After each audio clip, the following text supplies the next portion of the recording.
Finger and clover, they go together. Finger and clover, my love affair. Lahat sisimutin, sarap ay uubusin. Lover ng clover, my clover finger. Simut sarap kasama ang Clover. Good afternoon, everyone. I am here to ask some questions about Mr. Randall's management.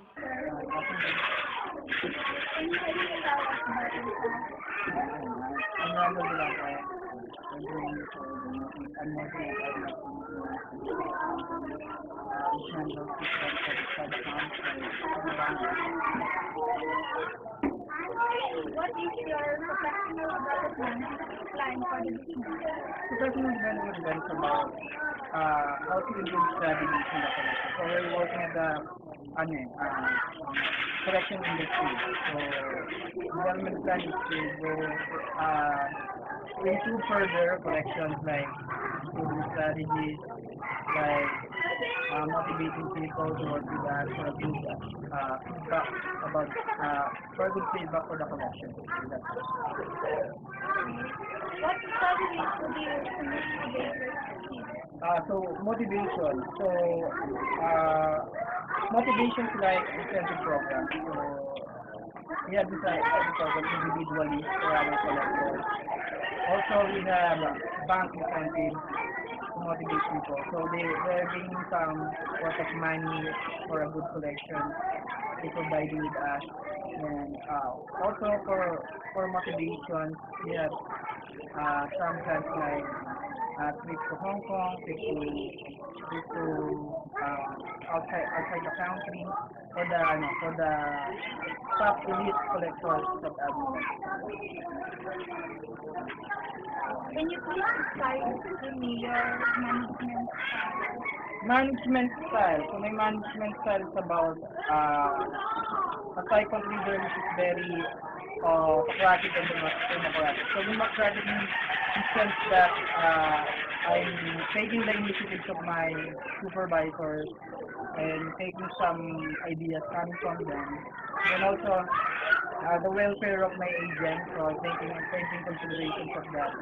Also autocratic in the sense that I'm implementing authorizations that should be used as a beneficial to the team. Like, for example, in some factors like attendance issue, very strictly, the guidelines are very strictly implemented. So, What is your greatest strength? Strength is about managing people. So, alam ko kung paano mag-manage ng iba't ibang klase ng tao. So, ang naging business ko lang dyan is, kasi medyo bata pa ako eh. Ako yung pinakabatang manager. So, pag may mga supervisor, mas matatagal sila sa akin. Siyempre, bata lang ako. Sila medyo may alam na, medyo matagal na. Pero yung promotions kasi, kapag medyo nakakapakan yung mga supervisor, yun yung medyo nagiging weakness natin kung paano natin sila iwanan. Kasi medyo nakakapakan yung mga nila. Also, kapag mayroong mga problema like the attitude ng mga seniors, mahirap. Parang mahirap binahin mas matatagal. How do you handle your stress? Stress and pressure, post for a while. So, kapag nag-stress ako, post for a while lang ako. Kasi pag sinasakot ka ng pressure, tapos ulitin mo, pumasok sa isip mo, medyo mahihirapan ka na kung paano i-handle. Ako, post for a while, then think of kung paano siya masusolusyonan. Kasi yung pressure lagi na naman yan. It's just like kung paano mo siya i-handle ng maayos. Pag sabay-sabay yan, nag-pressure ka na, kapag hindi mo siya ma-handle ng mabuti, na systematic way, medyo nahihirapan ka na. So, I'm suggesting the best proper way to manage stress and pressure is post for a while, think of the strategy, and then huwag kang matutuloy. Focus lang. Do you think everyone is qualified to be a manager? Not everyone can be a manager. So, those person who possessing like an attitude of them, positivity. So yung positive person, yun lang naman eh. As a manager, kailangan positive ka. And then, as a manager kailangan magaling ka mag-influensya ng tao in a positive way. So, hindi lahat ng tao pwedeng maging manager. Kasi, ang iba dyan, may mga taong hindi nila magaling nila, pero sa ibang aspecto nila. Pagiging manager, kailangan mo gumagana yung utak mo. So, kapag gumagana yung utak mo, medyo makakapag-isip ka ng mga bagay. Kasi yung mga strategies, hindi lang yung paulit-ulit eh. Okay, kailangan nag-isip tayo ng mga strategies. Very, yung pag-upgraded, yung mga strategies na gano'n. So, hindi lahat ng tao pwede maging manager. Kailangan lang yung puso mo sa trabaho, kapag wala ka ng puso sa trabaho, hindi pwede maging manager. Kasi paano kung makaka-influence ng tao kung wala kang dedication? Wala kang dedication sa trabaho. So,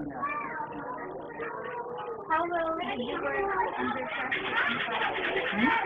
How well did you work under pressure and fight? Okay naman. Kasi kumbaga yung mga ginagawa ko, meron naman time mo.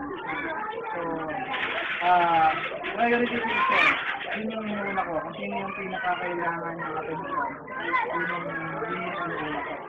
So, for example, marami tayong deadlines, kung paano siya i-limit.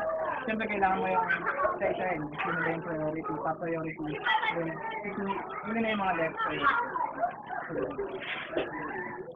Can you describe to me the difficult work situation or project and how you overcome it? Okay, so sa amin kasi, as a manager, meron kaming revenue. Okay, revenue, ibig sabihin kita na kailangan nabot ng bawat campaign.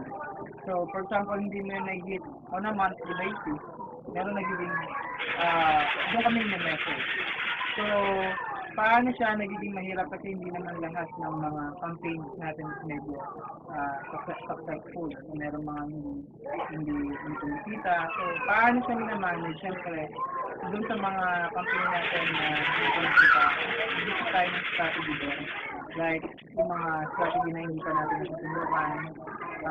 susubukan natin. Trial and error basis.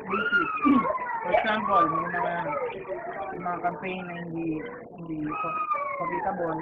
So, gawa tayo ng mga strategies in which baka pwedeng pumasok.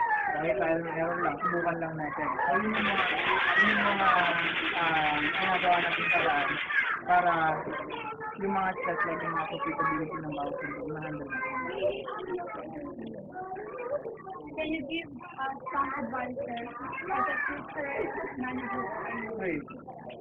Sa future manager, kailangan mo ng loyalty. Loyalty na sense na kailangan ang priority mo sa company. Kung paano siya matutulungan, sasagot ka ng mga ways kung paano. Hindi na matutulungan, paano makakatipid, paano makakatipid ng kumpanya. Work effectively and efficiently, kung paano gano'n. Pangalawa, discipline. Okay? Lahat ng managers kailangan discipline. Yung pag wala kang discipline, paano mo kagagalang kasakutan mo ng mga tao. Pangatlo, yung pakikisama. Okay? Hindi lahat dapat as a manager pwede ka na lang mag-bossy. Kailangan mo rin ng pakikisama. Diyan mo naman makikita kung paano ka mo. For example, hindi maganda yung pakikisama. Wala iniiwasan ka ng mga agents. Yung boss namin, medyo kailangan mo rin mga tao. Kailangan balance mo. Kailangan tingnan mo rin kung ano ba yung sa tingin mo kakagat sa mga tao mo. Kung mawin na hindi ka nila nakikita ang gawin ng abisal. So, ano pa ba? Si manager, kailangan mo maging multi-tasker. So, meron kang mga tao, iba't ibang tao sa kailangan. Ito meron ka rin minute na target. So, kailangan kayang-kayang sa kasabayan. Pag-manage ng tao, then together, kung paano siya i-convert into business. So, yun. Yun yung mga characteristics ng pagiging manager.